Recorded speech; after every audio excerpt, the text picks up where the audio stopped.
This video is going to dive a little deeper into rods and cones by investigating a couple of interesting phenomena like dark adaptation, where our eyes get used to being in low light conditions after some time, and we'll talk just a bit about the role of cones in color vision before we go on to the last video of this topic. So rods and cones are both called photoreceptors because they are sensory receptors, sensory neurons, for vision, for picking up light, hence the root word there, photo, like a photograph. They're neurons that transduce light into neural firing. There are some other cells nearby that also pick up light, but we're not going to talk about those because they don't contribute to seeing. They seem to be more for your circadian rhythm, your pupils' reflexes, stuff like that. So we're just going to concentrate on rods and cones, the main photoreceptors in your retina. Now, the outer segment of each of those receptors, whether it's rods or cones, the outer segment has millions of visual pigment molecules made up of a protein called opsin that's bound to a form of vitamin A called retinal. So basically, prior to absorbing light, it looks something like what we see on the left image here. Although this opsin bit, this long chain here, would actually be way, way, way longer. So this isn't to scale. But basically the retinal here, this part attached to it, it's kind of bent over and flaccid before it absorbs any light. It's in a conformation called 11-cis retinal. Then when that retinal absorbs a photon of light, a little packet of light energy, it changes shape. It straightens out into a conformation called all-trans retinal, and that starts a chain reaction in millions of charged molecules that lead to the neuron that includes this opsin, like the rod or the cone, that lead to it firing. So that's the transduction process for photoreceptors. A bit of light hits this little bit of vitamin A here and affects its shape, which causes a whole runaway chemical process to flood in charged molecules. That changes the electrical potential inside that photoreceptor neuron, inside the rod or the cone, changing its firing rate, and thus going pew, pew, pew, sending a signal toward the brain. Now, remember we learned that cones are great for day vision in like well-lit conditions, while rods are great for night vision, when things are getting dark or dim. Now, how do we know that? Well, it was actually discovered through experiments with what's called dark adaptation. Dark adaptation is just when your eyes adjust to darkness after a few minutes and become more sensitive. Things in dim lighting that you couldn't perceive initially when you first went out into the dark will start to be perceived if you sit in the dark for a bit. So it might start out when you first leave your brightly lit house and go outside on a dark night. It's hard to see. There's not much stuff that your light is, that your eyes are able to perceive. But after you've been out for a little while, you start to notice a lot more detail. Even though the lighting hasn't changed, your eyes starting to pick up more. That's called dark adaptation. So in dark vision experiments or dark adaptation experiments, what we do is have the person come into a totally dark room and have them sit in the dark for a certain amount of time. Like for one trial, we might have them sit in the dark for 2 minutes. For another trial, they might sit in the dark for 20 minutes to get 20 minutes for their eyes to dark adapt. You then have them focus on like a fixation point directly ahead of their eyes, so we can see it here, so we know exactly where they're looking, what's hitting the fovea. And then off in some part of the visual field, we're going to turn on a very, very dim little light. Again, after they've sat in the dark for 2 minutes or 20 minutes or whatever, then this little light comes on, like far off to the left or a little bit to the right or below and to the side. We can try different parts and we can try different levels of light until we find the absolute threshold, like just how dim of a light can they start to detect. And that lets us know the threshold or the sensitivity. Or instead of us adjusting the levels of light, we could just use that method of adjustment that we learned from psychophysics stuff. So we could have the participant control the brightness with a little knob. They control the brightness of our tiny little test light off in the periphery until they can just see the light.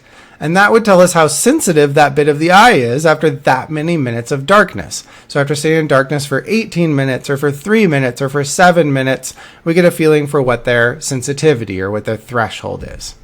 Now, here in this graph, it's a big kind of crazy graph, but just stick with me. We'll do it a little bit at a time. This is the data when we run this experiment on a bunch of humans after various amounts of time in the dark. So don't try and interpret all the lines yet. Let's actually just start by looking only at the red line. Ignore the rest. The red line here, this is the original data. What we're seeing here across different amounts of time in the dark. So the x-axis at the bottom is how many minutes they sat in darkness before we tested their threshold. And then the y-axis, this is the sensitivity, where actually lower on the graph is better sensitivity, higher, better sensitivity. So the red line is the data we get when we do this experiment for a bunch of normal people, testing various areas all over their retina, and we consistently find that their sensitivity starts off kind of crappy, so it's a little high up here towards the low sensitivity, not good sensitivity. Starts off kind of crappy.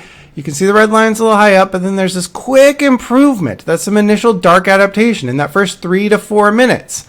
The red line goes down quickly in those first few minutes, but that improvement in sensitivity tapers off, right? It flattens out and you stop gaining sensitivity for a few minutes. But about 7 or 10 minutes in, we once again start to become even more sensitive. So we start to see that go down, right? We become sensitive to even tinier amounts of light, even more dark adapted. Now, it's weird that the line doesn't just go down in one smooth curve from the beginning to the end. It goes down, it flattens out, and then it goes down again. That's weird. We have to understand why that's happening. Why we have that first quick improvement, then not much improvement, and then it starts improving again over the next 10 to 20 minutes. Well, one hypothesis was that maybe some of the dark adaptation comes from cones and some of it comes from rods, and maybe that's why the dark adaptation occurs in these two stages. But how would we demonstrate that? Well, since there are rods and cones all over the periphery, we need a clever way to distinguish the effects of rods and cones. So can you think of a way to test only, say, cones in a dark adaptation experiment? Pause the video for a moment and try to think of a way to test only cones. Well, one way we could do that, rods and cones, their contribution. One way we could do that, you may have realized that we can test cones by only doing the dim low light on the fovea. Because we know the fovea has only cones and no rods. So when we run that test, we do that experiment with different amounts of time in the dark, but always testing the light right where they're focusing, right at the fovea. What we get is the data here in the green line. So when we're testing only cones, we can see that the sensitivity starts off, again, a little bit crappy, right? Shows the same initial dip in the first 3 to 4 minutes, and then it's not really improving much, right? The sensitivity doesn't keep improving after 10 or 15 or 20 minutes. Our cones, if we're testing just the cones, never get more sensitive than this level. No matter how long we're in the dark, the cones, they're just not meant to be super sensitive in dim lighting. So why is it then that for our red line, for our normal human data, the sensitivity gets so much better after 20 to 30 minutes? Well, that's got to come from the rods, right? That's got to come from the other part of the puzzle. So how would we test to confirm that? How would we test the contribution of only rods? This one is a little bit trickier because there's nowhere on the retina that we have only rods and no cones. So anywhere we've got rods, you may remember from this diagram before, anywhere that we have rods here in the blue zones, we also have some cones. So we can't actually test just rods on humans with normal, healthy eyes. But thankfully, there are some people with a rare form of color blindness where they're born without any cones at all. They're born with only rods. So the blue line here on this graph, the one starting way up here and going smoothly down, that blue line, that's what happens. That's the data we get if we test those people who are born with only rods and have no cones. You can see that the rods initially suck. They have really low sensitivity, really poor sensitivity when you first turn off the light. And as you sit there in the darkness, they slowly become more sensitive, right? After about 7 to 10 minutes, when the cones stop adjusting, stop becoming more sensitive, the rods, the blue line here, just keep getting more and more and more sensitive. The blue line keeps going down. In fact, the data from these rod-only people matches up perfectly with the data we have from normal, healthy humans who sit in the dark for 10 or more minutes. Those lines overlap. The red line and the blue line, they're the same once the cones are ruled out or once they become irrelevant. So that means what's happening in our normal experience of dark adaptation, we have that initial rapid increase in sensitivity that comes from our cones improving, our cones in the first few minutes, giving us some dark adaptation, but then rods drive the rest of it over the next 10 or 20 minutes. And by the way, notice the y-axis here, it's labeled logarithm of sensitivity. So the difference from top to bottom here is actually way huger than what's shown. It's not to scale. In fact, by the end of this process, our eyes, when we get down to the bottom here, our maximum sensitivity, our eyes are about 100,000 times more sensitive than when we first turn the light off. That's a huge, huge, huge difference. And most of that is driven by rods after those initial few minutes. But then the question is, why do cones and rods adapt to darkness differently, right? We just proved that rods and cones adapt differently, that they account for those empirical results that we find, but why is that happening? Can we connect that to physiology or neurons to understand why that's happening? And to do that, we'll have to zoom back into a little bit of physiology. So remember we had this opsin here with a little bit of retinal attached. When a retinal in the visual pigment absorbs light, in other words, when it does this thing, stands up straight and starts that chain reaction and makes the neuron fire, when it turns on the rod or the cone, sending a neural signal to the brain, that retinal piece then actually detaches. It breaks off of the opsin temporarily. You can kind of see here, once it straightens out and starts the process, it then breaks off. It floats away a little bit in the liquid of the eye. This process is called bleaching. So the rod or the cone is bleached temporarily. And a bleached visual pigment is useless. It can't react to light. So that neuron, after it fires, is actually done for a little while. After it's absorbed that light, it can't absorb it again. That little piece of retinal can't do anything for a little while. But the bleaching is temporary. So what happens is the retinal regenerates some pigment. It actually floats off to this nearby area called the retinal pigment epithelium, and it regenerates some pigment. It sort of recharges nearby. Then it comes back and reattaches, rehooks up to the opsin, gets all ready into that 11 cis retinal conformation where it's ready to pick something up again.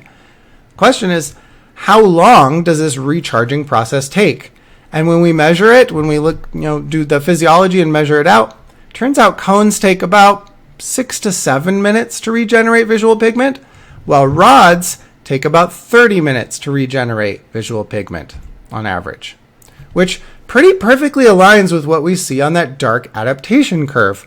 So the dark adaptation curve, that's our perception, right? It's what we experience. We're graphing out what we're able to see, what we're able to notice or not notice. That's a perceptual thing. It's a psychology side of things, what we can see or detect or do. But the regeneration rate of visual pigment inside those rods and cones, that's the physiology. That's what explains why our perception is the way it is, why we experience what we do. It explains the dark adaptation curve. All right, that's enough about dark adaptation for now. It explains why rods are so much better than cones at night vision. There's one more phenomenon related to rods and cones that I want to discuss, and that's color vision, right? That's one difference I said between rods and cones, that cones do color. So the visual pigment molecules inside rods and cones, they actually only react to certain wavelengths of light. That little retinal, it only catches and does something if there's certain wavelengths of light hitting it. What I mean is, we actually only see certain parts of the spectrum of light, the part that we call visible light. Other stuff like ultraviolet rays or X-rays are a type of light, but their wavelength is so short our eyes don't pick up on that light. They don't pick up on that type of energy. Our photoreceptors just don't fire when UV light or X-ray light hits a rod or hits a cone, right? They're not made for that. The entire spectrum of light, if we look at this whole spectrum of what's called electromagnetic energy, but basically the whole spectrum of light, it runs from gamma rays out here with a really, really, really tiny wavelength, or like X-rays and things like that can cause damage to your DNA, all the way up to these really long wavelengths, far apart waves like AM and FM radio. All the signals that can be picked up by your car radio or your alarm clock radio or whatever, those are floating through the air, penetrating your walls, penetrating your body, but those longer wavelengths are actually lower energy and totally harmless. They pass right through you and none of the cells in your body react to it. They certainly don't turn on any photoreceptors in our eyes, or else we'd see a kaleidoscope of colors from the jumble of overlapping radio stations, and we don't. Instead, the photoreceptors, the rods and cones inside of our eyes, they only activate to light that's in a specific range of wavelengths. basically light of a certain frequency.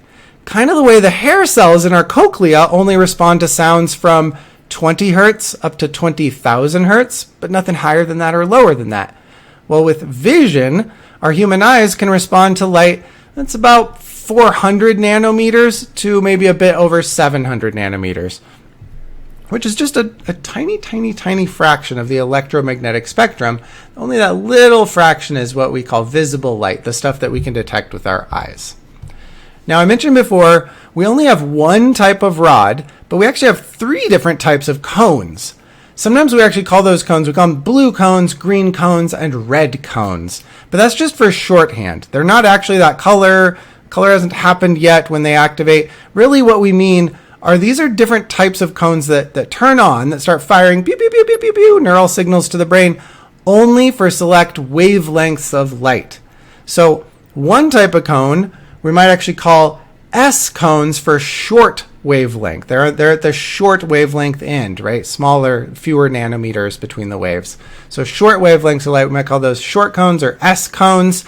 They respond most strongly to about 420 nanometer light. So they have the most activity, the most sensitivity there on that scale of light. But they can turn on for light that's a little below 400, or even for light that's above 400, closer to 500 nanometers. They might have less, but at least some activity, right?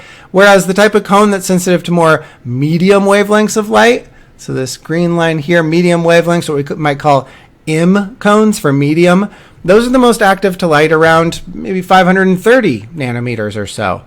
And they have more limited activation to some of the shorter or the longer wavelengths nearby, right, close to that. And then we've got the L cones, the long wavelength detectors that fire for light of longer wavelengths that we usually, they help us see like what we'd perceive as red. So they're more sensitive, closer to 560 or 570 nanometers. And really, they're the only ones that are going off if we're hit with light that's, 680 or 700 nanometers. We'll get at least some activity in these L cones, these long wavelength detectors. Not much, or maybe none in the medium, and definitely none in the short wavelength ones. Now, the rods, shown with a dotted line here, kind of in the middle, they're actually most active to basically 500 nanometer light. They can go off to lower or higher wavelengths. They're just not as sensitive to that. They don't go off as much to that. But since there's only one type of rod instead of these 3 different types, it's basically a binary signal of a yes or no, light or no light. Hence the black and white experience that we get when we're out camping and we've dark adapted for 20 minutes at nighttime. The rods just see everything as shades of gray. We know rods are what we see when it's dark, right, or when it's dim. So that's why everything looks kind of gray late at night, because it's just the rods kicking in, and all they really have is they're either on or off, right? So it's shades of how much activity, but not different comparisons that can help us distinguish different colors. Now, just as a side note, in case you're curious, we actually have way fewer S cones, the so-called blue cones or the short wavelength detectors. We have way fewer of those than we do the M and the L cones. So on average, our cones across all of them are actually most sensitive at around 560 nanometers, what we usually experience as yellow light. And that's the light that we actually detect best during daylight. We've evolved to see yellow light the best, easiest during daylight. Now, think about a time when you've been outside, let's say when the sun goes down, when it's late, or dusk or twilight, when things have gotten really dim. The question is, what color do objects start to appear? Right? They're going to eventually become just basically black and white or gray. But before that, when you're still seeing a little bit of color, what colored objects start to appear? If you're not sure, we could actually make a prediction just based upon what we know here about the wavelength sensitivity of rods and cones. So remember, cones are more sensitive in the light and well-lit conditions. So when it's getting dark like this, it's rods that are most sensitive. When things get dim, we're going to have relatively more activity in the rods. Now, rods are most sensitive at about 500 nanometers light. That's the wavelength where we're going to get the most activation at twilight, is around here. And 500 nanometers is right around what we usually perceive as cyan or bluish, right? A bluish shade close to green. So blues tend to stand out a lot more in dim light than, say, reds do. This shift toward blues, standing out and being more vivid. It's actually called the purkinje shift. So the purkinje shift, if you want to experience this yourself, you don't actually have to wait until twilight. I can show you how to do it at home. It just takes a few minutes. So what you do to experience the purkinje shift, you'll simply close or ideally totally cover one of your eyes for 5 minutes, or ideally 10 or more minutes. Do it at least 10 minutes if you can, to let that eye really start to dark adapt, to let some of those rods start to regenerate, right? They've bleached, but then they're going to regenerate. They're going to come back online, be really sensitive in that eye. And if you don't want to hold your hand there, it may help to just, wrap some opaque cloth over the eye or wear a sleep mask covering just that one eye or whatever. But then you need to wait at least 5 or 10 minutes, ideally a bit longer, to really ensure your rods have dark adapted. Then what you do after that time is keep that eye covered and look at this image that we've got here with your normal eye, your daytime eye that isn't dark adapted. Just look at this image and you should see clearly a red flower and a blue flower. Then, the secret to this demo, switch and look at the image with only your dark adapted eye, only your other eye. What'll happen is when you're looking with your dark adapted eye, the blue will really stand out, really pop, and the red flower looks way more dull and flat and not very vividly colored. You can actually switch back and forth really quickly and easily. Just switch which eye is looking at the image. So close your dark adapted eye, look with your light adapted eye, and suddenly the red will pop out and be bright and vivid relative to the blue. And then close that and open your dark adapted eye and you'll see the opposite, this really distinct difference in those colors. That's the purkinje shift. When you're looking with the dark adapted eye, blue flower, a lot brighter. That's because at that point the rods have become the most sensitive. That's what we saw with the dark adaptation curve, right? You gave it time for the rods to become the most sensitive because you waited 10 minutes or so. And we know that since rods are kind of dominating the process right now, we also know that rods they happen to pick up blue light better than red light. Because we saw in that wavelength curve, rods peak at around 500 nanometers, what we perceive as bluish or cyan. So that's why we have this purkinje shift. It's all about switching to rods. Now, we'll come back to color vision, but I wanted to make one important note here before we end this video.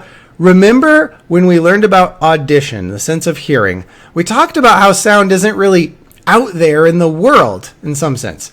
Out there in the world, there are no sound experiences floating around. Even when a tree falls in the forest, whether someone's around or not, when the tree falls in the forest, it's just a bunch of vibrations of molecules in the air or the water or other medium. Vibrations that have a particular frequency and amplitude. That's the physical stimulus for hearing, right?